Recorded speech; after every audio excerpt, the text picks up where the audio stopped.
Assalamualaikum warahmatullahi wabarakatuh. Alhamdulillahirabbil alamin. Allahumma sholli ala sayyidina Muhammad. Allahumma sholli alaihi wasallim. Perkenalkan, nama saya Resi Chandra Puspita. Saya bergabung dengan Majelis Salam Warohmah ini baru sekitar 5 bulan yang lalu, dan saya sangat-sangat bersyukur dipertemukan Allah dengan majelis ini yang dipimpin oleh Gus Salam, guru terbaik dalam hidup saya. Dan saya berdoa semoga guru saya ini mendapatkan selalu dalam keadaan sehat, mendapatkan umur yang panjang, agar bisa terus membimbing kami di majelis ini dan membawa banyak manfaat bagi umat dalam memberikan ilmu dan melalui cinta kasih beliau. Saya sedari kecil mempelajari ilmu agama itu hanya melalui dunia pendidikan secara umum, SD, SMP, dan SMA. Saya melakukan syariat, itu syariat yang wajib seperti sholat, zakat, puasa. Namun di usia saya saat ini, saya merasa kehilangan arah. Saya dulu merasa sholat itu tidak ada rasa apa-apa, dan saya selalu bertanya dalam diri saya, mengapa yang tertulis di dalam Quran surat Al-Ankabut ayat 45, sesungguhnya orang-orang yang sholat itu menghindarkan dari perbuatan keji dan mungkar.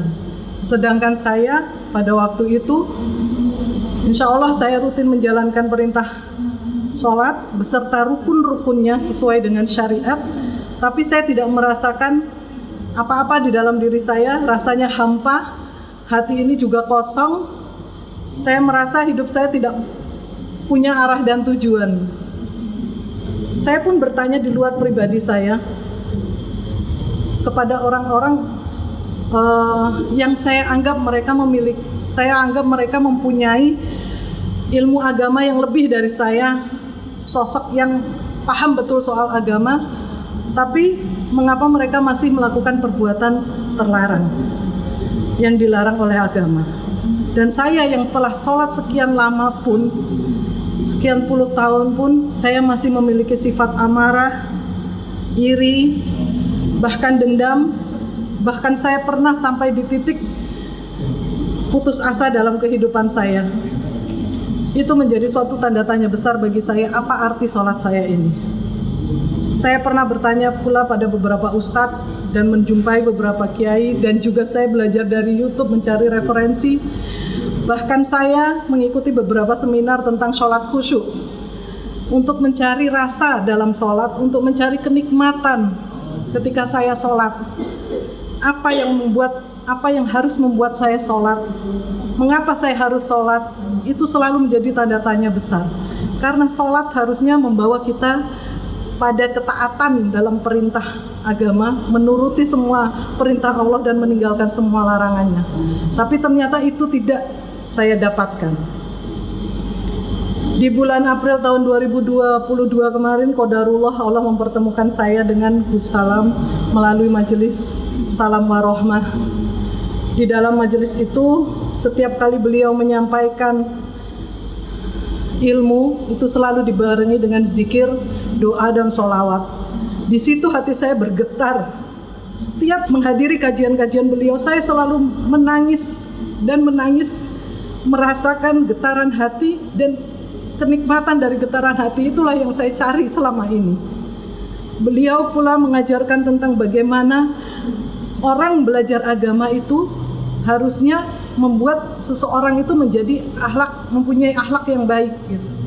Dan itu yang belum saya dapatkan soulnya, mendapatkan tertanam di dalam hati saya ajaran yang seperti beliau ajarkan. Beliau mengajarkan tentang bagaimana melawan hawa nafsu. Beliau mengajarkan ternyata di dalam diri kita itu punya tingkatan-tingkatan jiwa, dan nafsulah yang menguasai diri kita. Dan beliau mengajarkan kepada kami pula di dalam majelis ini bagaimana kita melawan hawa nafsu, bagaimana kita menghindarkan diri kita dari godaan setan tentang nafsu itu sendiri, dan nanti pada akhirnya akan membentuk diri kita mempunyai akhlak yang baik. Semua yang beliau ajarkan di dalam kajian-kajian yang hampir setiap beliau adakan saya mengikuti, itu beliau rangkum di dalam sebuah buku yang berjudul Salik dan Kebajikan. Teman-teman, terbitnya buku ini adalah cita-cita beliau untuk memperkenalkan metode yang beliau bikin, beliau rangkum, beliau ciptakan. Dalam puluhan tahun beliau risetkan, mungkin di sini ada terlihat C2MQ, mengolah tentang Al-Quran, bagaimana mencapai hakikat dari ayat-ayat yang di dalam Al-Quran itu beliau ajarkan di dalam buku ini. Buku ini nantinya yang akan membawa teman-teman mengalami perubahan seperti yang saya alami.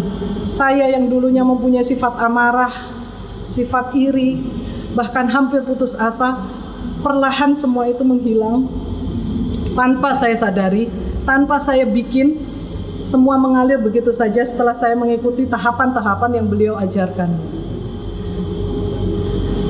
Sejatinya beragama itu adalah membuat manusia memiliki akhlakul karimah, berpikiran positif, dan pada akhirnya tercapai keikhlasan di dalam hatinya.